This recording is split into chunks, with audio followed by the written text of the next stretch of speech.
Shalom, shalom, family. Welcome once again to another Torah review with Nasik Zurishaddai ben Yehudah. This week, he will be going over or highlighting the portion of Yithro. First and foremost, giving glory to the God of our forefathers, the God of Abraham, Isaac, and Jacob. Yahweh is his name. And I hope that you all have had a blessed week, that everyone has had a blessed week. And without any further ado, I pass it on to Nasik Zurishaddai ben Yehudah. Shalom, Nasik, how are you? Okay, great, Baruch Hashem. First of all, I'd like to give praises to the premature of the universe, God of my forefathers, God of Abraham, Yitzchak, and Yaakov. Due respects to the platform, Chief Prince Ariel, and the host Chief Uzel, to the Princess, Chief, Corny, the Rabbin, Maureen, the whole house of Israel, visitors, preacher in the tongue of my forefathers, Shalom Aleichem, and early Shabbat Shalom. And all for those that might know, it'd be like a double Rosh Chodesh, for those that might be following a particular calendar. I will be covering the Sidra Yithro, but I like to just go back a little bit from Beshalach, and a couple things left out in Beshalach. Last time I spoke, just for the sake of time. One of the things I like to just revisit is that we know that after this, the second month after we left, after the Exodus, that we have not only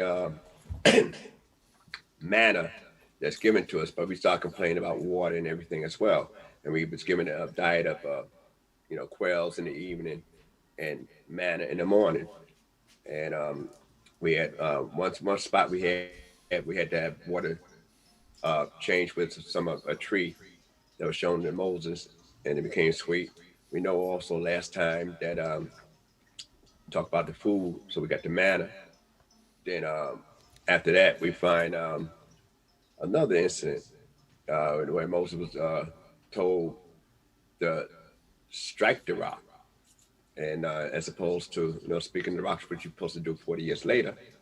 And some of the things he said, take this, and the Creator told him go with the elders and with the rod that he struck the river with, which was the Nile in Egypt, and strike the rock to bring forth water. That's another subliminal message behind that as well. Then the last thing I'd like to bring out is about the harassments about the Amalek Heights. Now we know the Amalek Heights, as described here in the book, is the descendants of Esau. And here's that everybody was afraid at the Song of the Sea, but those that remember in Beshalach, we talk about the songs, different songs that was in the Sidra. Everybody else was afraid, but Amalek decided to attack us without a cause, and where the Creator matter of fact, had told, we had some interesting things that happened in this particular battle. That Moshe, after Joshua was told to choose men, and the difference is normally we have men that's 20-year-old and upward that's able to go forth to war, but this is a case in last week. Beshalach, where Joshua was told to choose guys, and just focus on the word choice in that sense. And then when we look even further onto the episode, we read from last week, those that finish it, that Hur and Aharon, Moses' brother, and some say Hur was his brother-in-law. It's always a question in that area, that they was accompanying Moses while Joshua and the Israelites was fighting against the Amalek Heights. And when Moses held his hands up, we was prevailing. When he put his hands down, we was losing.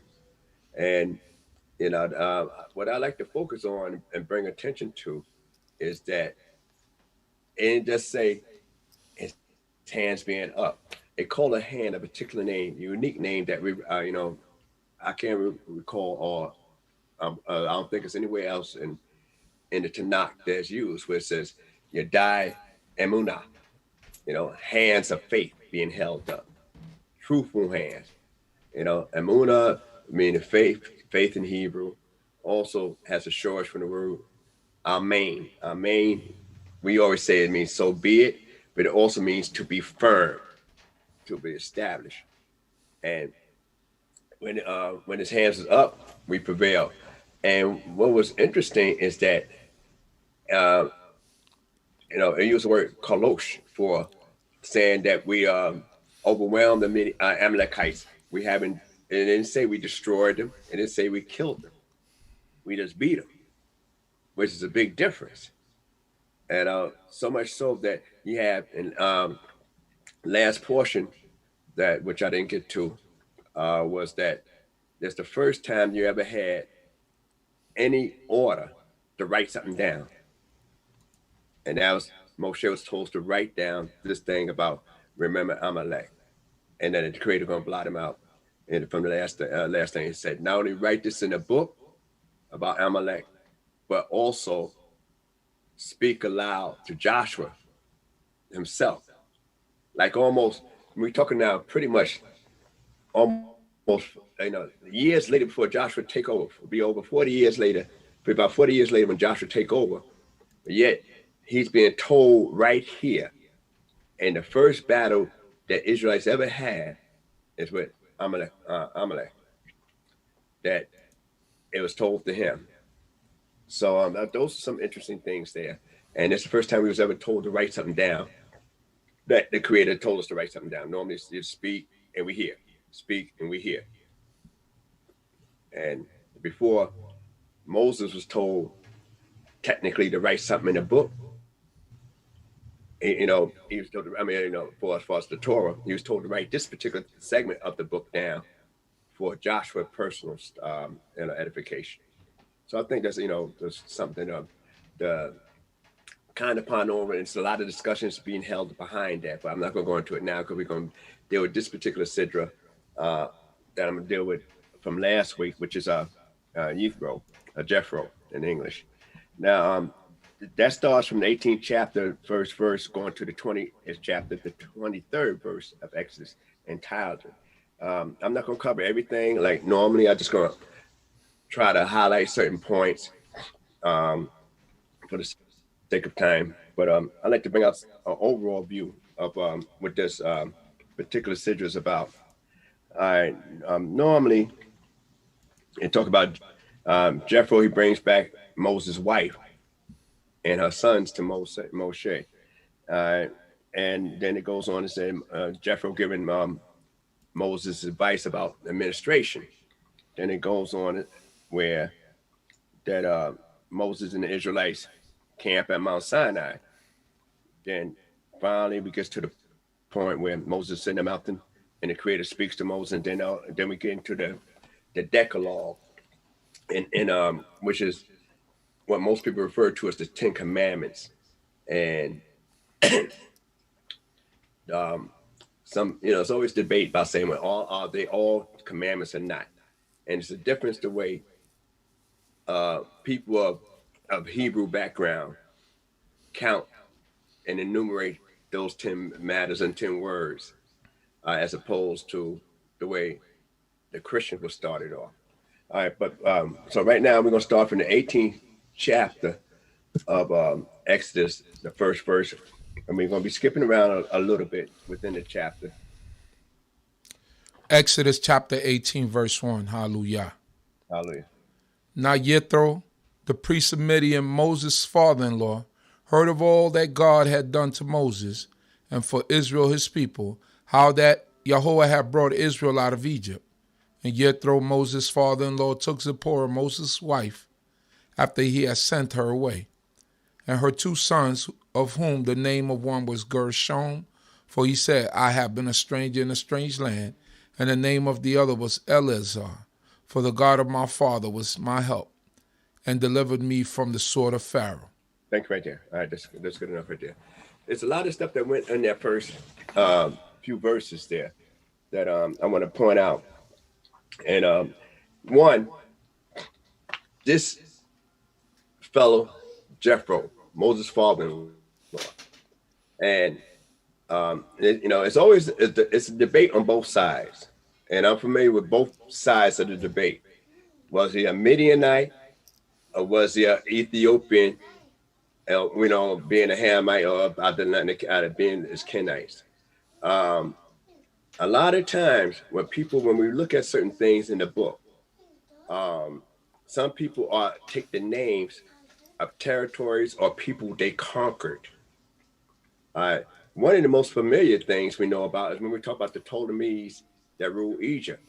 Cleopatra, who was of the Ptolemies descendant, she didn't think of herself as a Greek. She didn't think of herself as a Roman. She thought of herself as an Egyptian. So we know automatically, so sometimes it's take the names on.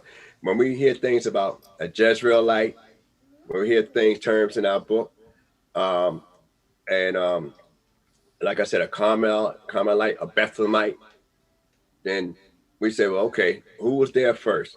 When we hear about the people of Seir, we know Esau conquered the people of Seir.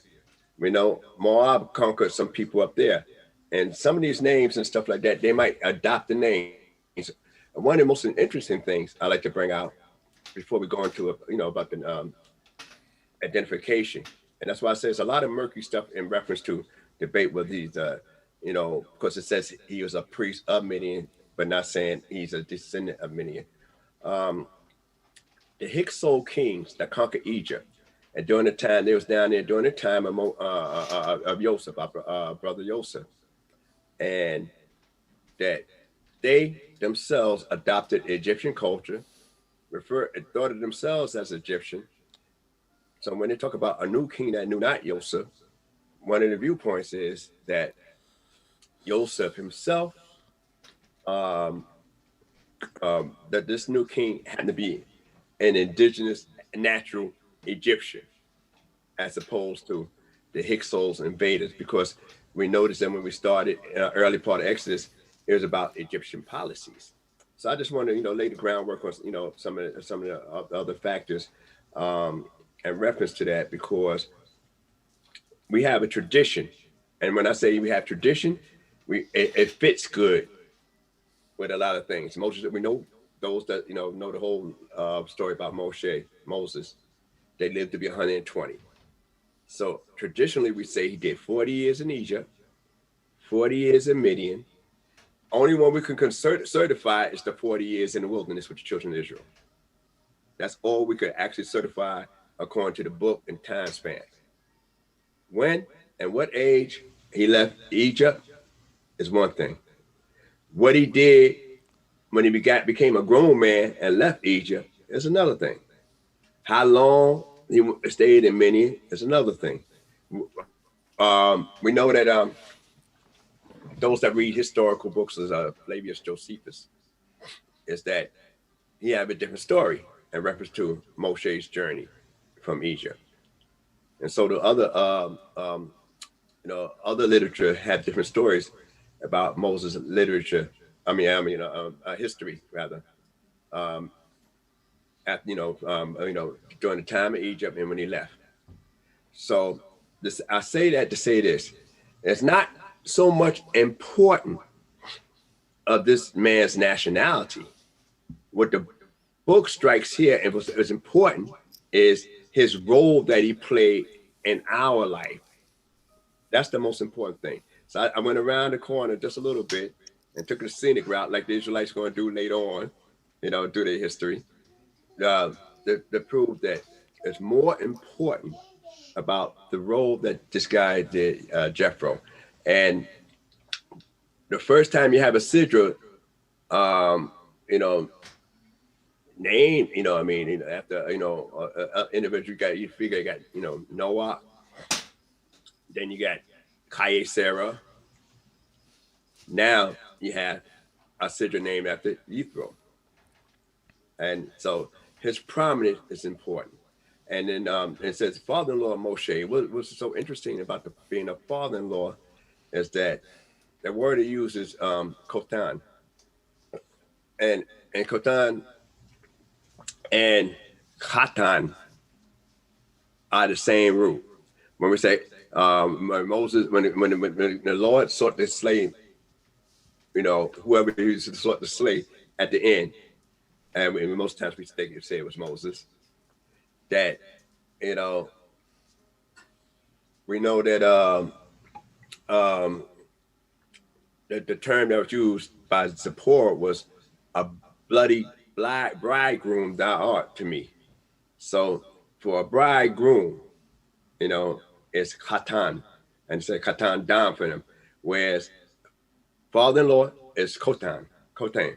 Now, they always have this saying, a woman leaves from one status of her father into another man's status from a father. So he become a regular father of his daughter, and they become the father-in-law of her husband.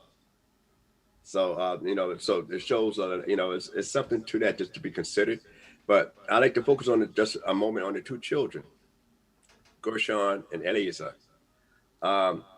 You notice that the order of the names. Now, we know Gershon was the elder child, and Eliasa was the younger child. But what is strikingly strange is that the way he named the younger one, Gershon means I was a stranger in a strange land, stranger there. Where Eliasa himself, that, the creator was his help. So if the creator was his help, and he said saved him from the sword of Pharaoh, then it seemed like that should have been the first thing you thought about when you name your son, as opposed of saying that for the second son. Because we know Gershon was the elder. So it seemed like you would ascribe the divine intervention of the creator with your first son, unless you still on the hideout, still leery about the fugitive. So I'm just throw out a lot of stuff out there for you, see different correlations about when the creator said all the people that sought your life are dead. And we know that Moshe really felt threatened, strong, because he said he was saved from the sword of Pharaoh. So I figure I like to bring those points out. But right then and there that he came to meet him. And another striking thing I like to bring out as well is that it says his wife for her sons. It should be his wife and his sons. Why her sons? Those of them that study a little bit more in history and go through the chronicles and stuff like that, you find that one of Moses' sons didn't seem to stay the course, his descendants. But we're going to just, I just wanted to highlight on those particular points there. And they asked about each other's welfare and stuff like that. So we're going to skip on down from there to around the 9th verse. Verse 9. And Yithro rejoiced for all the goodness which Yehovah had done to Israel, and that he had delivered them out of the hand of the Egyptians. And Yithro said, blessed be Yehovah, who have delivered you out of the hand of the Egyptians, and out of the hand of Pharaoh, who have delivered the people from under the hand of the Egyptians. Now I know that's the term. That's good enough right there. When you say, blessed be Lord, that's the term more so that everybody say, when they say Baruch Hashem, Baruch Hashem, Baruch Hashem, bless the name, bless the name, bless the name. And the first one, like I said earlier, and many times I like to reiterate it because it's used so much these days, was first one to say that was the servant that went to get a wife for Yitzchak, went to pick up Rebecca. And when, the creator gave him speedy success. And now here's from Yithro. What I find in common between both of them is that they blessing the creator on somebody else's behalf. And sometimes, we don't even bless the creator on our own behalf sometimes. But the servant blessed the creator on his master's behalf. And Yithro blessed the Creator on the behalf of the Israelite salvation. And that should teach us a lesson about how we should consider one another when we move through life. All right, we're gonna move just a little bit more rapidly down, and you could continue from let's see, we're gonna pick it up from the 17th verse. Now, verse 17. Oh, Betty, I got. I'm sorry. All right, pick it up from the 14th verse. Verse 14. And Moses' father-in-law saw all that he did to the people. He said, what is this thing that thou doest to the people? Why sittest thou thyself alone, and all the people stand before thee from morning unto even? I mean, Yithro seen this, and he's so eyewitness to that. That's number one. All right. Now, sometimes we don't understand the question. And Moshe, great as he was, he didn't understand the question. So that's why I wanted to just come back, and because sometimes we might hear things and we assume that's what the individual meant directly out the gate. But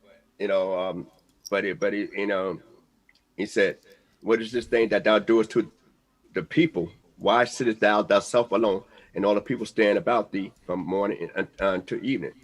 Now, a judge normally sit, and the litigants be standing. That's normally how it does. That's normally an ancient tradition.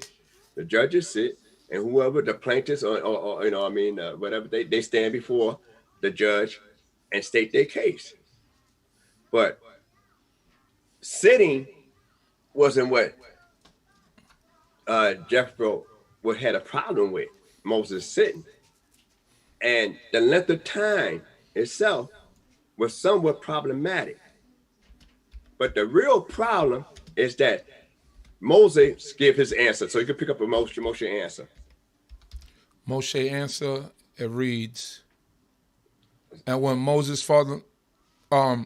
said unto his father-in-law, verse 15, and Moses said unto his father-in-law, because the people come unto me to inquire of God, when they have a matter, if cometh unto me, and I judge between a man and his neighbor, and I make them know the statutes of God and his laws. All right, that's it. That's good enough right there.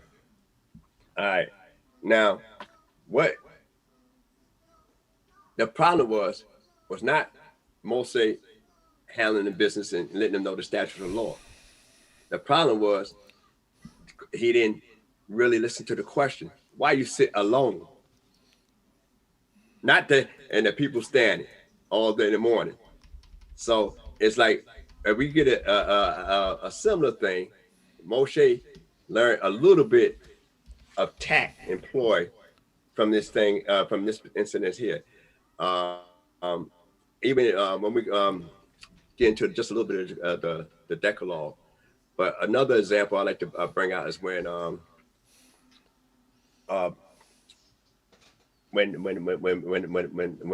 Moshe himself gives this answer about sitting alone and judging the people.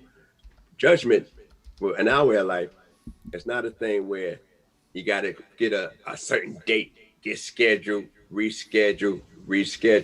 According to our way of life, judgment and justice should be readily available. And it was not good for him to sit alone just to do that. So and then he gives it a reason why he can weigh out the people. But the next thing when he gives him some advice. So all right, so it's one thing to give a people an admonishment.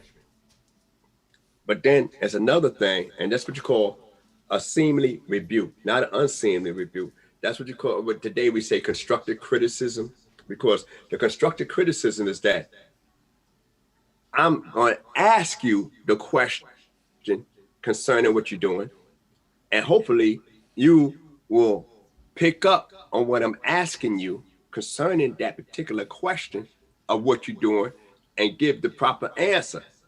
And if not, I'm not going to leave you there like that because I care about you. So therefore, I'm going to tell you that you're wrong And not that it's not only is wrong, but I'm gonna give you a remedy to correct yourself. And that's what a friend, and that's what a teacher or anybody that's supposed to be caring for someone supposed to be able to do. Not just give you criticism, because it's the way you give the criticism, but also the thing is that you put it to a way where maybe they don't realize what they're doing. And when Moses asked about the sin offering, something later on, said, "Behold, he looked for the sin offering this way and that way," and he asked his nephews, Elias and Ithamar, about what happened to the sin offering. It was Aaron's job, but he didn't ask Aaron, and he knew it was Aaron's job to make sure it was done that way because he was the high priest at the time. So we could learn certain things from early history and try to apply it. And there's other cases like that in the book. So we're gonna let me see. Let me skip on down just a little bit. All right. Then you're gonna do it. Okay. All right. Just pick it up from 19 verse. Verse 19? Yes. Verse 19, it reads, "Hearken now unto my voice, I will give thee counsel, and God be with thee. Be thou for the people before God, and bring thou the causes unto God. And thou shalt teach them the statutes and the laws, and shalt show them the way wherein they must walk, and the work they must do." Okay. Now, say that's the job you should be dealing with. This other's job, if you're teaching them, then you're learning them certain laws and statutes and judgments where they would know before even going to the judge. A lot of times people go to the judge because they don't really know who's right or who's wrong, or somebody's being oppressed and refuse to do right when they're wrong. All right, and it's a commentary in reference to why this particular portion was going on at this particular time as well. We know that the Egyptians would wash up on the seashore. They never said we buried them. That's another story to be talked about. But they was washed up on the seashore, and so we see them dead there on our side, not on the other side. Right where we at, and they had, maybe gold, weaponry, whatever they had, because they came for war. And in ancient times, people not only bring their weapons, sword and shield, but they bring wealth, family heirlooms. That's why they be pillaging and spoiling the soldiers in the field at the end of the battle. So the mixed multitude that's there, and the Israelites might have had an argument about who this material belongs to, this gold, this heirloom. Where some of the people we know, Egyptians was with us.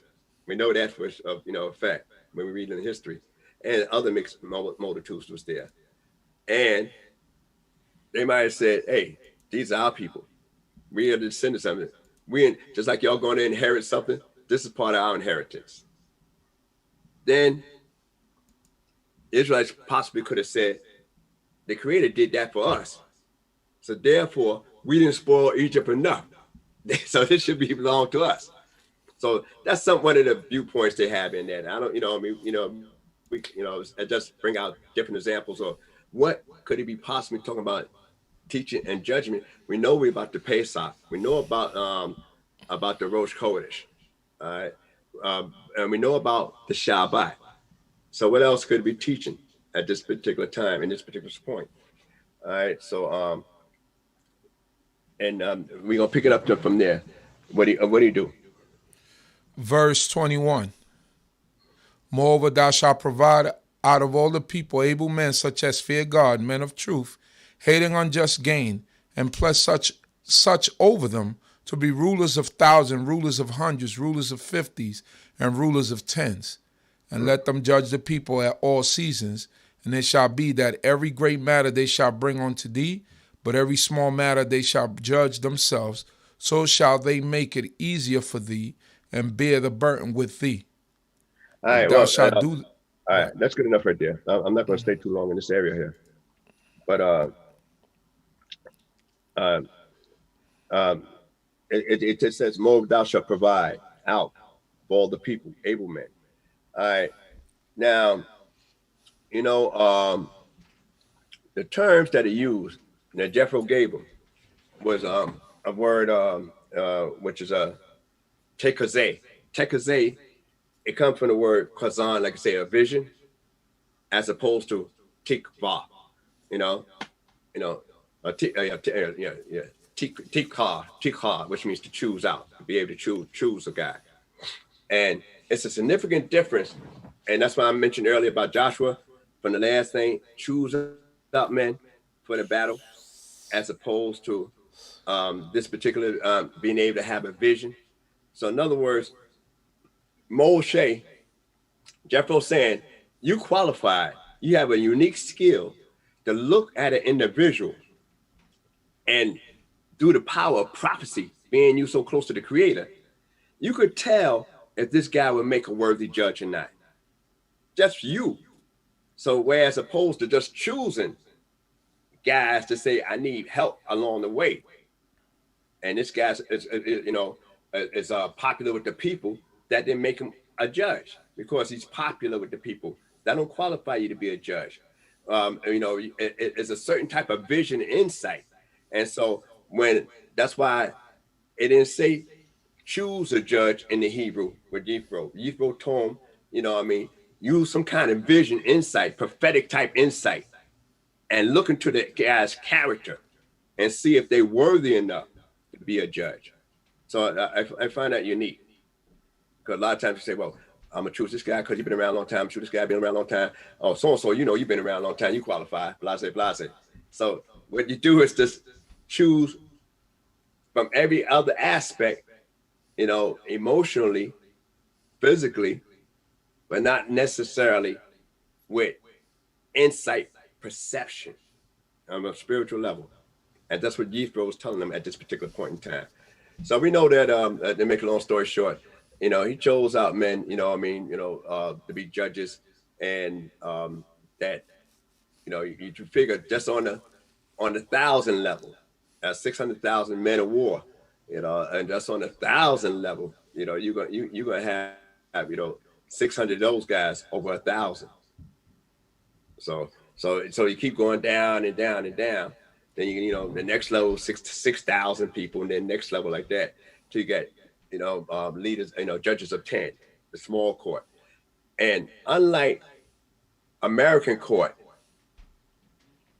what it is that we don't have a court of appeals. And I will get into it more in the next sidra, because next sidra and Mishpatim, which is the sidra that most people will be doing this Shabbat, it has a lot of unique laws, and there's a lot of discussion can be made on that particular portion of Mishpatim. But right now we over here in Yithro. All right, so we're gonna skip on down from there, and we know that and it says the 26th verse. Just read the 26th verse. Verse 26 reads, "And they judged the people at all seasons. The hard courses they brought unto Moses, but every small matter they judged themselves. And Moses let his father-in-law depart, and he went his way into his own land." Okay, it's a term that they use here at a burial rite. I left it in. Well, you can look it up. I'll bring it back next week. About to go to be able to let me see.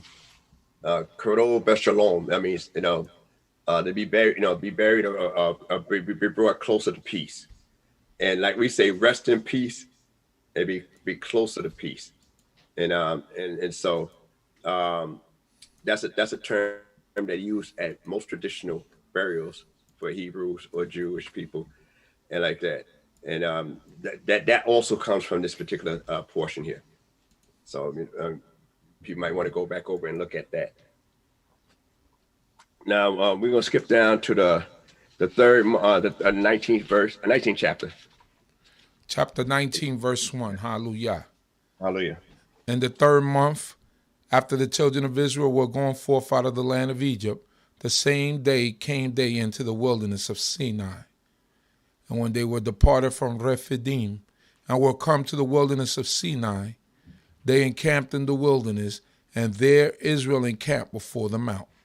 Okay, that's why a lot of times when we the third month, when we talk about we know that we call it Siwan, that we call it Siwan for the third month, and we know that that's also the time of Shavuot. So a lot of times when the people say, well, they left Egypt, by their armies, and they used the word Kumashim. Kumashim and Kumu, and now think about the Kumu spelled different.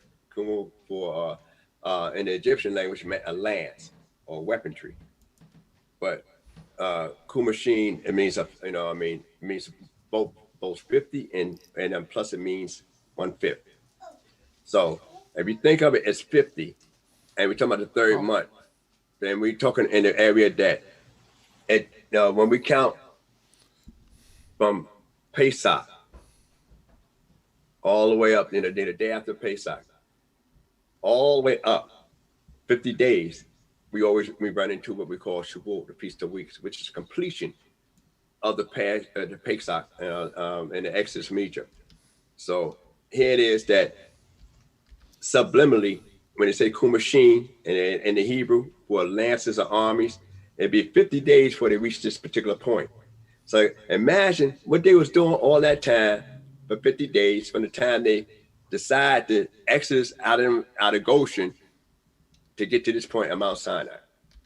When we know normally it shouldn't take that kind of time. All right.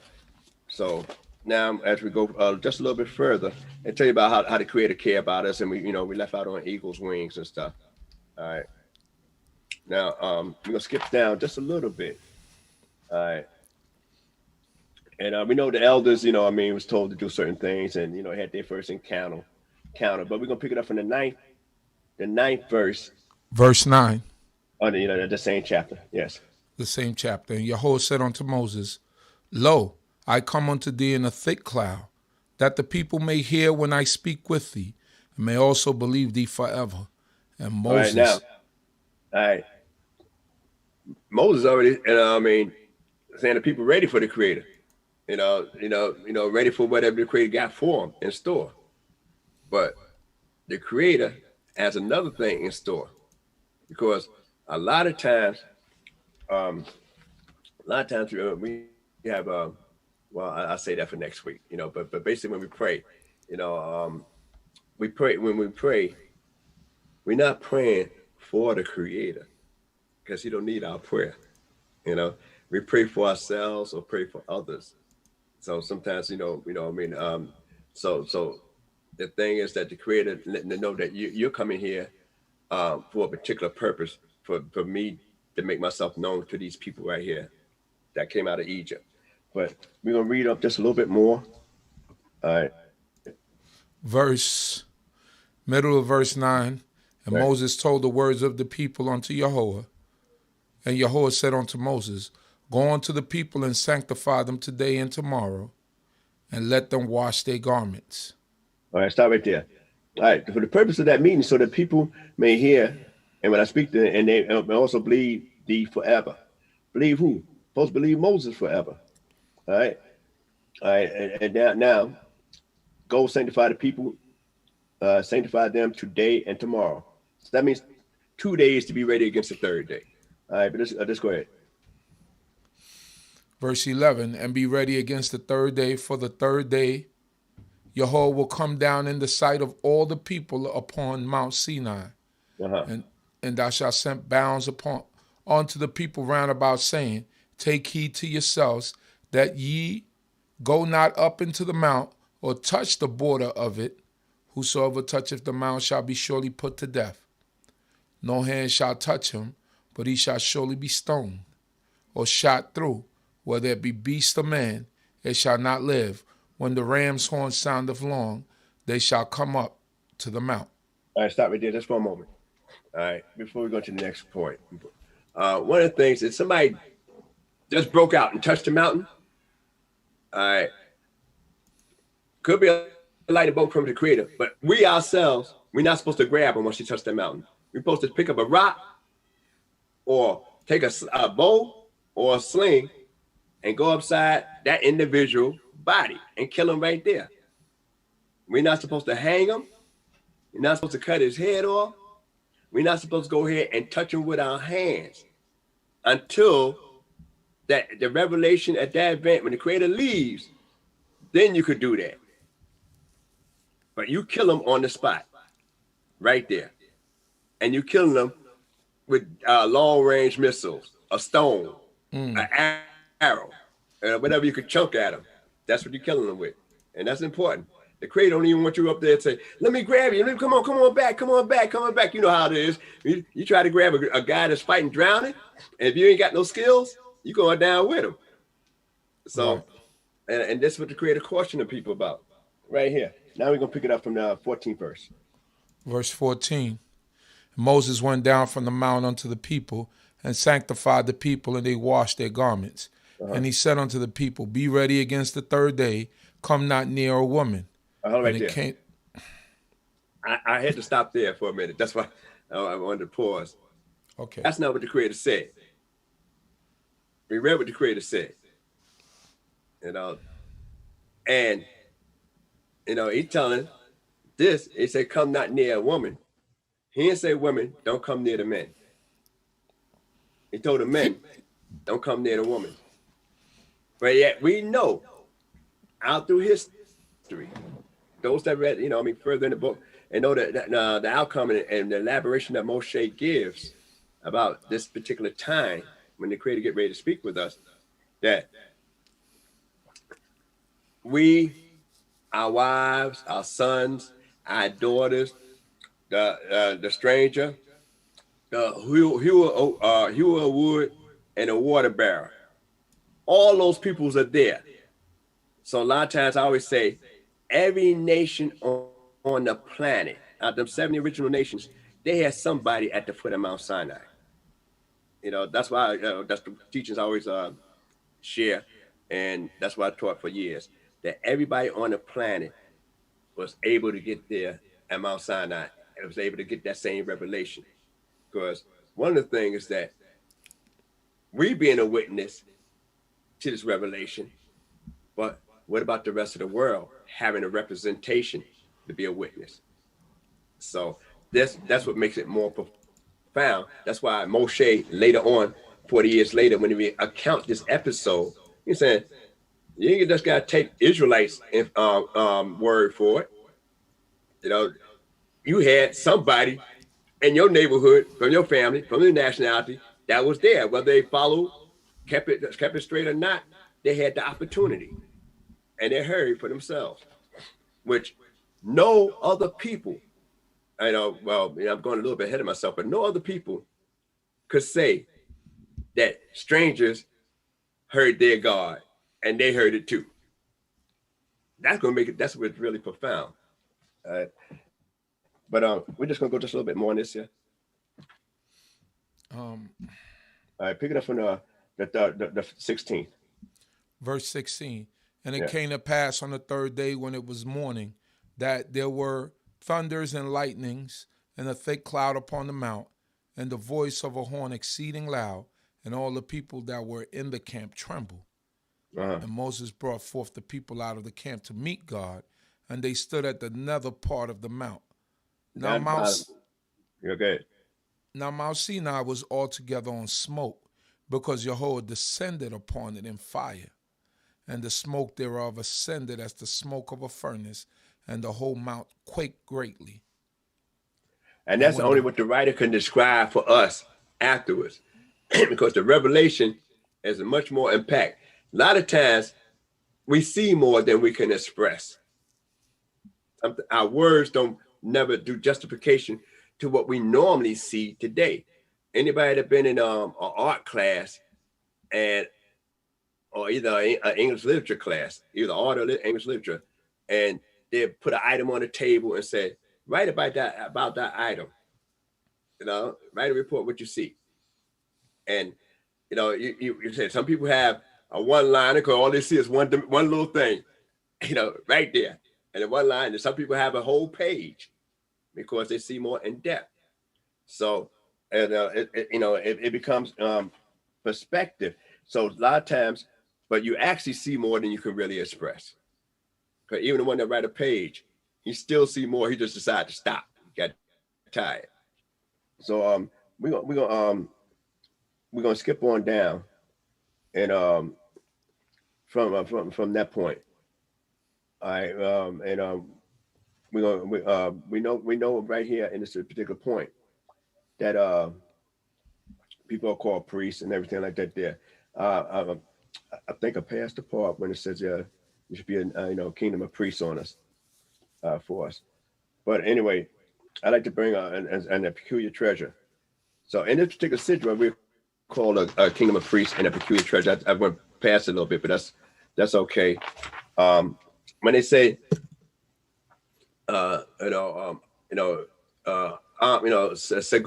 segula, you know what I mean, which is they mostly translate it as a treasure, but a treasure, when you talk about a treasure, it doesn't mean a treasure like gold or silver.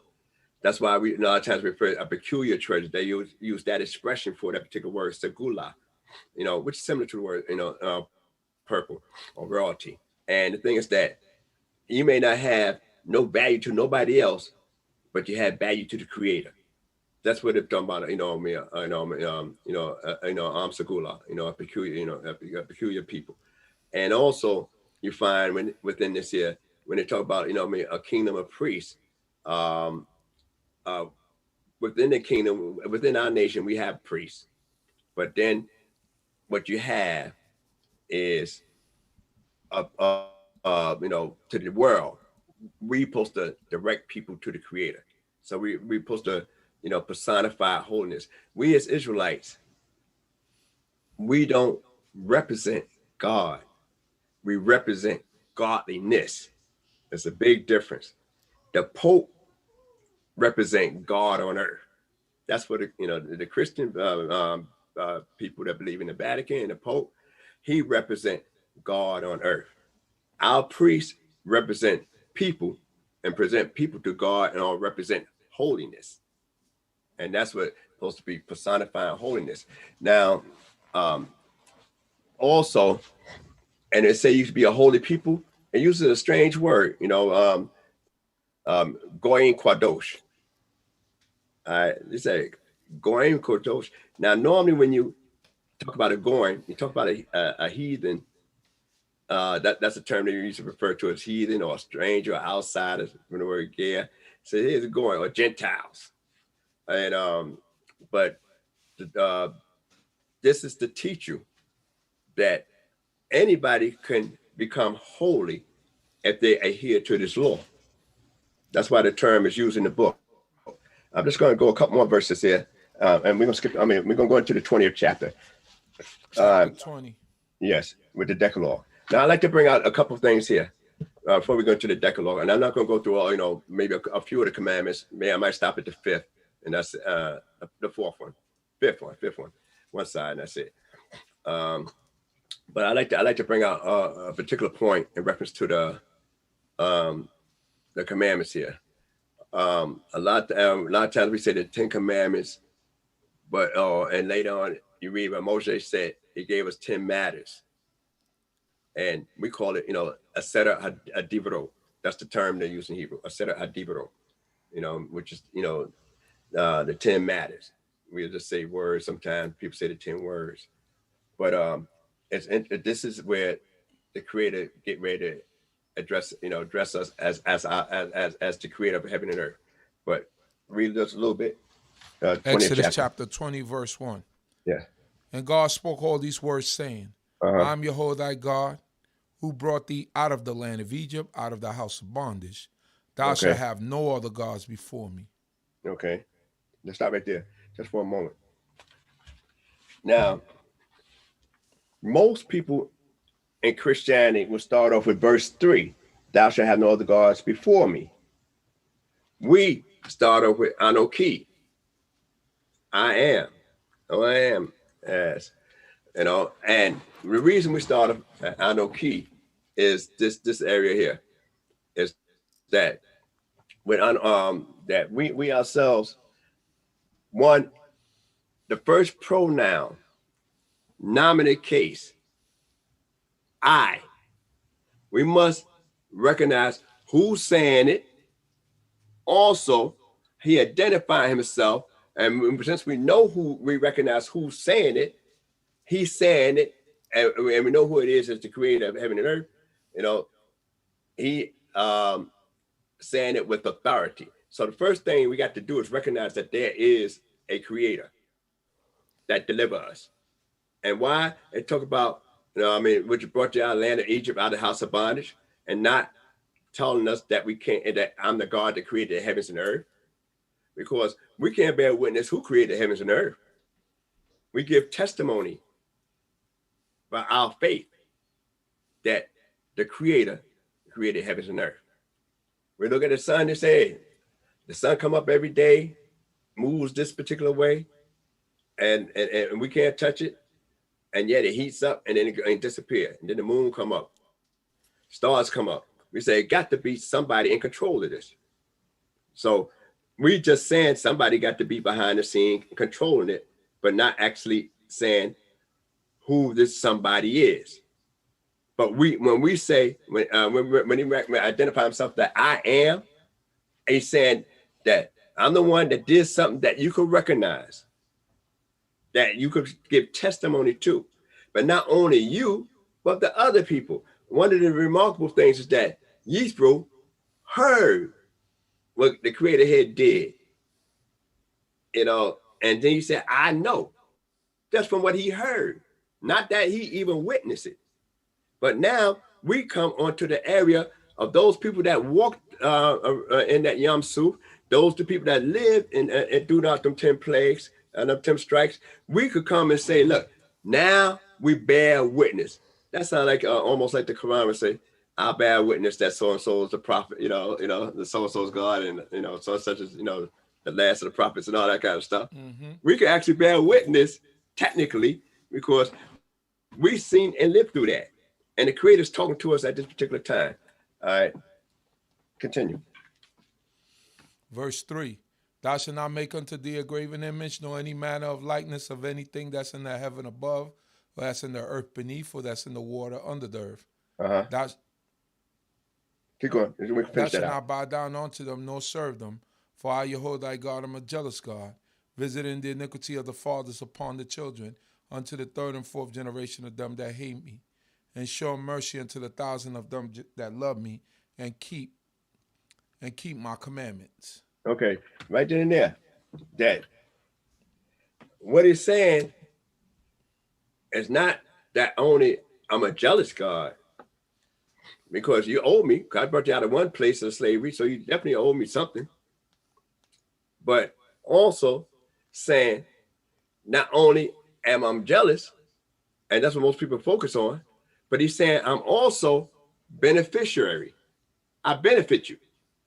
I reward kindness further than I do when I take aim of my jealousy. Because my jealousy only goes from the third and fourth generation of them that hate me. But my rewards and my kindness go for 1,000 of them that love me and keep my commandments. Mm-hmm. So the creator's reward is far greater than his punishment. And most times we just focus on the punishment, but we never really focus on the rewards. All right. The next one. Verse 6, thou shalt not take the name of Yehudah thy God in vain, for Yehudah will not hold him guiltless that taketh his name in vain. All right. In other words, vain means worthless. Habel. All right. For naught. And that's one of the reasons why, the group I came, we don't say it as much. It's not a law saying you can't use the creator's name. We're just trying not to be so frivolous with it. So I developed a habit over the years. But and just the habit that I grew up under, and amongst Jewish circles, they don't use the name at all. They use every appellation other than that. But what's interesting is that he say that I'm gonna hold you accountable. That's something. So you to make light of my name, I'm gonna actually hold you accountable. So a lot of times we just say, don't take the name of the Lord their God in vain, for the whole guiltless to take his name in vain. But we forget about that. We become accountable if we do. We don't think about that part. We just think about the part that, I know what that means. Don't make it worthless. Don't use it every day. But not that if we did, what status we fall under. that's and the Creator saying, He will not hold you guiltless. He said, you already condemned. You know, that's tough. And we hearing this firsthand. All right, just a little bit more. Verse 7, remember the Shabbat day to keep it holy. 6 days should thou labor and do all thy work. But the 7th day is the Shabbat unto Yehudah thy God. In it thou shalt not do any manner of work, thou, nor thy son, nor thy daughter, nor thy manservant, nor thy maidservant, nor thy cattle, nor thy stranger that is within thy gates. For in 6 days Yehudah made heaven and earth, the sea and all that in the midst, and rested on the 7th day. Wherefore Yehudah blessed the Shabbat day and hallowed it. All right there. Right then and there. He not only telling you, not only keep this in mind, because now we're told about it when it comes to manna. After you come out the Yom Suf, within the 2nd month, we was told to focus on Shabbat. All right. And it said, keep it in that same vein, holiness. It comes in holy. We the only one that could desecrate it. And we desecrate it by our own particular actions, because it comes in holy. And we desecrate it, take it, and take it as worthless. And the Creator saying the reason why, you're supposed to keep it that way. So he gives a reason why you should keep it that way. And not only that, out of all the times, days that we observe, the Creator himself ceased from his work. So when we say rest, a lot of people look at the English term of rest and think that means just go to sleep. But it means bring your work to a close. Have a start time and a finish time. And that's what's most important. And the last one I'm going to go through right now is the last one right here. Verse 11, honor thy father and thy mother. Yours 11? Yours 11 verse? Yeah. Okay. Honor thy father and thy mother, that thy days may be long upon the land which Yehudah thy God giveth thee. Okay, right then and there. We're gonna stop right there, but I just want to focus on the honor, under the father and the mother, and you notice, and when it says honor thy father and mother, that days may be long upon the land which Lord thy God giveth thee. We read some commandments with penalties and some with reward and some with an explanation. So as we read these particular things down, sometimes in synagogues and those that follow a traditional approach, if it's Ashkenaz, most times they stand up when they read this particular portion of the book, and what's Sephardim, they usually don't stand up because they figure the whole book is holy, but they stand up to try to, and that's Ashkenazi communities, customs, just sharing this for information point, is that they try to get the feel when they hear about these decalogues right here, that they actually at Mount Sinai, and hence you're never told to remember when you got the commandments at Mount Sinai. You're told to remember certain things, but never this particular point, because doing law and following the Creator and trying to live a holy life is supposed to be an everyday process, not something that you forgot to do. So with that, closing out with that area there, that I know it's a little brief, cut a little corners here, and any mistakes been my own, and I hope you got something out of it. But that when we look at this particular portion here, the book, the Seder HaDibro, the 10 Commandments, as they commonly call those areas there, that we read them even those that read the triennial range, just for knowledge, sake of knowing different customs out there. Those that use a triennial reading, which means that they take 3 years to read certain the whole first 5 books. That means from Genesis to Deuteronomy. And you find some that use the annual 1 year to read from Genesis to Deuteronomy, and then they start again. Well, it's certain sidros that they, even the triennial reads all the way through. Beshalach is one of them, and this is another one. And it escapes me offhand. What's the third one offhand? But it's a few of them that, even if they do a triennial reading, they read that whole portion just like, when it comes up. But the other portions, they take 3 years to go. So they might start in one spot 1 year, then the next year pick up where they left off. So they divide these portions into 3 sections, those that do triennial. In Jerusalem, they actually did a triennial. And in Babylon, they did a yearly thing. They had a little bit more relaxed time. So that's something to know, the difference between both. Each one has its advantages and disadvantages, but and the triennial was different at one time too. Just to share certain knowledge in reference to that the triennial observance was that they would take, say the Sidra is Noah, they'd take 3 weeks doing Noah before they move on to the next Sidra. And then that's how they used to do it. But then the more modern way, which started around the Middle Ages, pretty much what you might find different congregations doing, conservatives and constructive Judaism. But you might find the difference is that they wanted to be on and sync with those that do annual yearly teachings. So even though they might be in a different portion of the Sidra, they're still in the same Sidra. Whereas the old original way was that if I take 3 weeks to do Noah, then you might be in the book of Exodus and I'm still in Genesis. So they figured they should try to harmonize in that. So that's just some bit of information to be shared out there. And like I said, any mistake with my own, and I appreciate the time, and a good Rosh Kodesh for those that are out there, and early Shabbat Shalom, and thank the brothers in D.C.B. and please support their platform. That's it. Shalom Aleichem. Shalom Lakai, torah by Nasik. May the Most High God be with you. I think. Shalom. Shalom.